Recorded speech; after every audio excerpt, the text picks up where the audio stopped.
We have been making the most of our fall, and one of the recent activities that we did was apple picking up in Wisconsin near our family lake house. It was a beautiful day, quite warm, and with 7 people picking apples, you can fill those bags really quickly. So we ended up getting a lot of apples, and in the past when we've gotten home, we've stored them, and sometimes we don't quite eat them all and they start to go bad. So I wanted to make sure that didn't happen. First thing I did was went through the apples and picked out any that had bruises or soft spots to make sure that they didn't cause the rest of them to go bad. And then I thought, what can we make that is easy and relatively healthy and everyone would enjoy? So we decided to make applesauce, and I had some helpers and they had a lot of fun, and it was a great easy recipe to make with kids too. So enjoy our video. As you see, Elliot got some preschool learning in. Abby helped him count all 210 apples that we had after we'd eaten some. So enjoy today's video. Welcome everyone to At Home with the Dietitian. I have an assistant tonight, Noah. He's going to be helping me. He did some practice yesterday with helping cut up apples.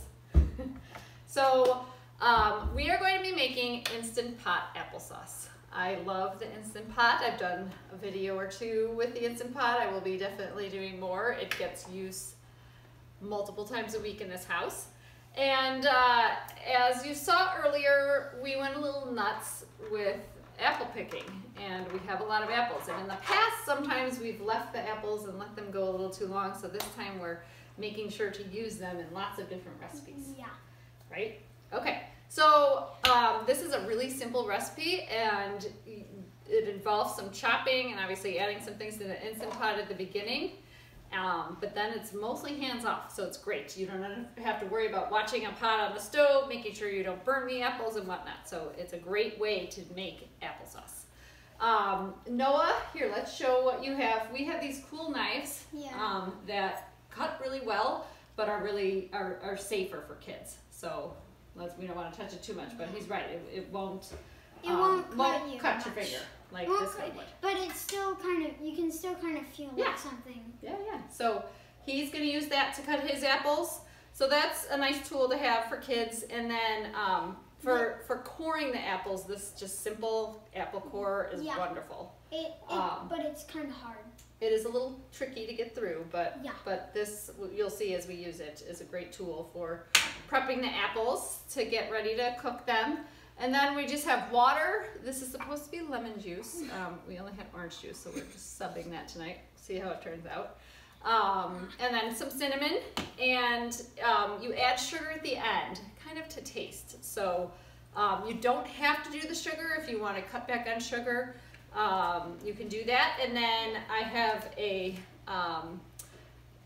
immersion blender, because we are going to leave the skins on so we don't have to worry about peeling them. It makes the process much quicker. So let's go ahead and get started with our apples. Let's get you a bigger one. They tend to be a little bit easier. Yeah. So we'll go, Noah's gotten good. Here, you want to go ahead and do that? And then you start. Then we'll put them in the Instant Pot as we go.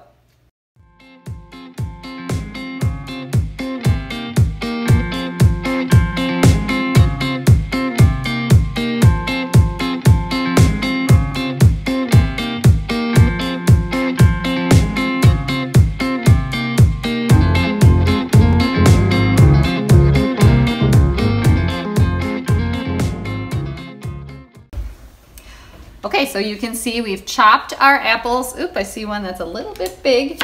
We've chopped them into kind of decent sized chunks. As you saw, that went pretty quickly. So now we're going to add 3/4 cup of water. If you have a smaller Instant Pot, this is an 8-quart. If you have a 6-quart, you could add a 1/2 cup of water. For a thicker applesauce. If you wanted a little thinner, you could do a full cup of water. I like to try and keep it a little thicker. So we did a 3/4 cup.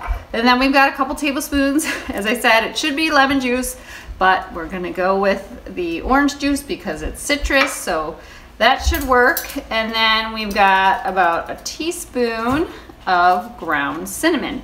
You could skip the cinnamon. That's just a taste preference. Another option is, instead of water, to use apple cider or apple juice. So that would add a little extra sweetness to the dish. So let's just stir that up. We're gonna put the top on. Actually, keep it there for a sec. You wanna keep it to sealing, so towards the back. We wanna hit manual pressure. And you want it on high for 12 minutes. So that's gonna, because it's mostly dry, there's not that much liquid right now, it is gonna take a little bit longer to come up to pressure. So you see now it's coming on, so now it's gonna come up to pressure, but that takes a little bit of time, for 12 minutes. Once it hits 12 minutes, it will start a timer, and it will be manually releasing. So we're not gonna force the release, which would mean we move the valve. We're going to let it manually release. So we'll let that sit for a few minutes, and we'll come back after it's cooked for 12 minutes, and we'll go from there. All right, so as you see, it says L22. So that means it's been releasing for 22 minutes, naturally releasing the pressure. So we are going to take our towel and just kind of finish releasing. So there shouldn't be much left in there. And then Noah here is going to get a 1/3 cup of sugar, brown sugar. Yeah. He's gonna get that ready. So here, let's get a spoon. You can press that down. Yeah, I might need the spoon just here, to I'll get help it. you with it. Yeah, that's actually kind of hard. That is a little tricky. Okay, so now we heard the valve go down. So that means, just push it down a little bit. Yeah, just put it Okay, so. And then. Okay, so we're gonna take it off and help. As you can see, the apples are nicely cooked and the skins are still on. So now Noah's gonna sprinkle our sugar on. Yeah.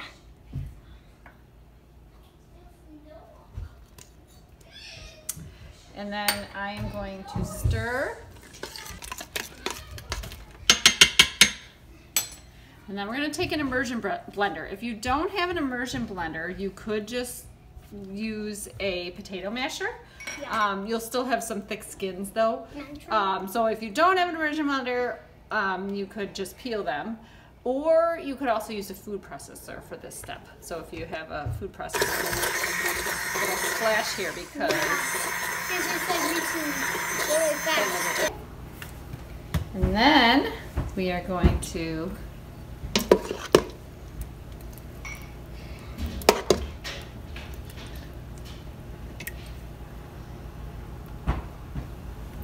so now we've got our easy instant pot applesauce. So let me know if you make one at home and enjoy. And we're gonna go enjoy our applesauce tonight. Thank you for watching At Home with the Dietitian. Be sure to like and subscribe to my channel. Don't